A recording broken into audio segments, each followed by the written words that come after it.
The role of the navigator is often downplayed for just how pivotal it is to the success of any pirate crew. Ultimately, you can know where you want to go, but if you don't know how to get there, it really doesn't matter. So today, let's talk a bit about navigators in One Piece and traversing the One Piece seas. The Seas of One Piece. 4 Blues. The One Piece world is split up into several seas. We start out the story in one of the 4 blues, being the East Blue, but as you'd expect, there are also the North, West, and South Blues. Majority of the cast of characters were born in one of these 4 blues and eventually make their way to the Grand Line for one reason or another, although this isn't the case for everyone. The Red Line.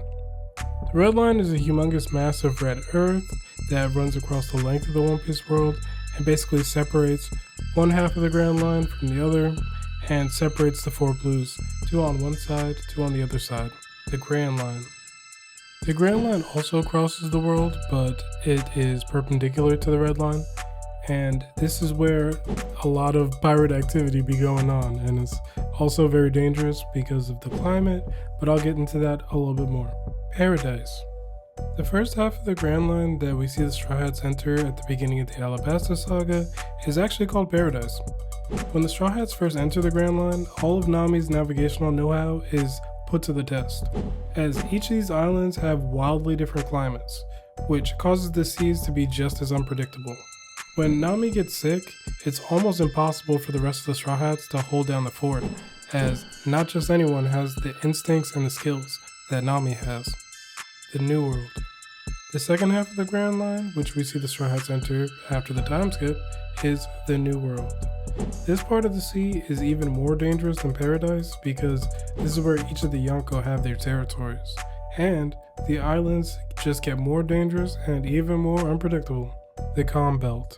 The Calm Belt actually outlines the Grand Line and separates each of the blues from touching it directly. These areas are known to have some of the largest sea kings in the world, and there is no weather or wind in this area, so a ship can quickly become a sitting duck on the sea. Boa Hancock and the Kuja pirates live on Amazon Lily, which is in the Calm Belt, but the Kuja ship actually has 2 giant serpents at the front of it, which can probably pull the ship along the Calm Belt and possibly ward off sea kings. The world government actually deals with the Calm Belt by coating the bottom of their ships with sea stone to ward off the sea kings. So unless you have that, or you're just a brolic nigga with no devil fruit like Rayleigh, it's not exactly easy to travel here, navigator or not. Reverse Mountain. Where the 4 seas and the Grand Line converge at the Red Line, there's actually a mountain where you can enter the Grand Line. And without an expert navigator like Nami aboard, it's not easy for just any ship to make its way up the mountain unscathed. Tools of the trade. Maps. Maps are where it all started. Back in the Orangetown arc in the East Blue, we're initially introduced to Nami as she steals a map of the Grand Line from Buggy. Nami is actually a master cartographer or map maker and has basically had this talent from a young age. Belmare and Arlong both make note of how talented she is as a child. Nami's overall dream is to make a map of the world, but again, we'll come back to that a little bit later on. Compass and log poses. Compass. Yes, regular compasses actually do exist in One Piece, and Nami uses this up until the point that the Straw Hats enter the Grand Line, because once they do enter the Grand Line, they soon find out that a regular compass just isn't going to cut it on these seas. The log pose. Then of course we have the log pose. When the Straw Hats reach Reverse Mountain and land in the Grand Line, they meet Crocus, who introduces them to the log pose.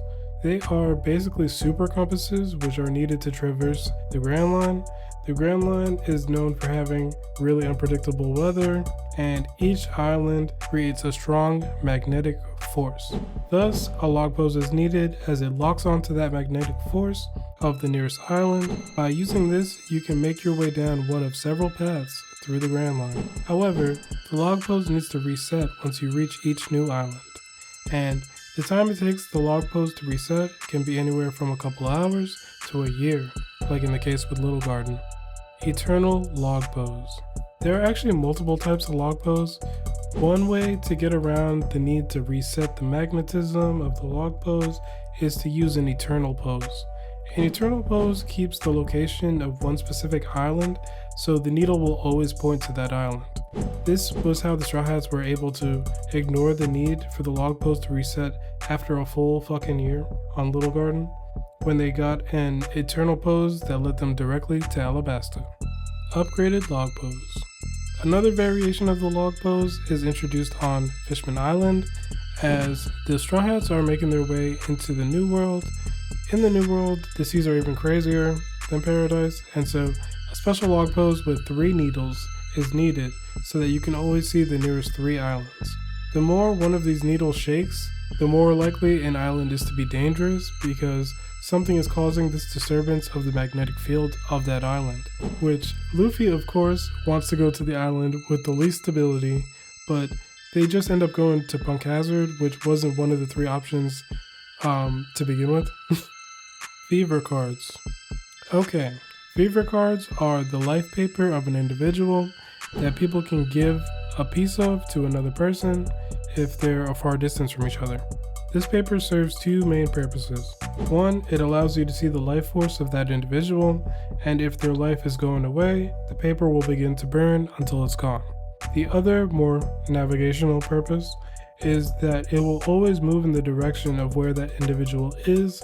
Funny enough, after all that talk of log poses for the New World, the Straw Hats have mainly been using this to go to specific islands in the New World, like Zoe for example. The Ultimate Navigation Challenge. Now, just surviving the seas of the Grand Line is a big task in itself, but the greatest challenge to a navigator is still ahead of us, actually.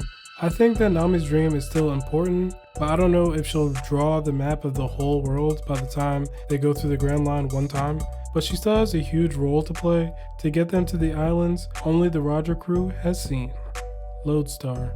Quickly, I'm going to mention Lodestar Island, which is the actual final island at the end of the Grand Line. Getting to this island is no small feat, as I'm not sure how many people other than Roger have actually seen this place, but reaching this island only allows you the opportunity to learn of the road poneglyphs that will ultimately lead you to the true final island, Laughtail.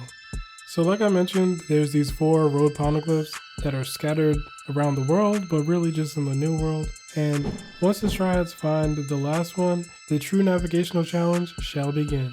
With the help of Robin deciphering them, I think actually getting to this island that only Roger has will be the greatest navigation feat there is.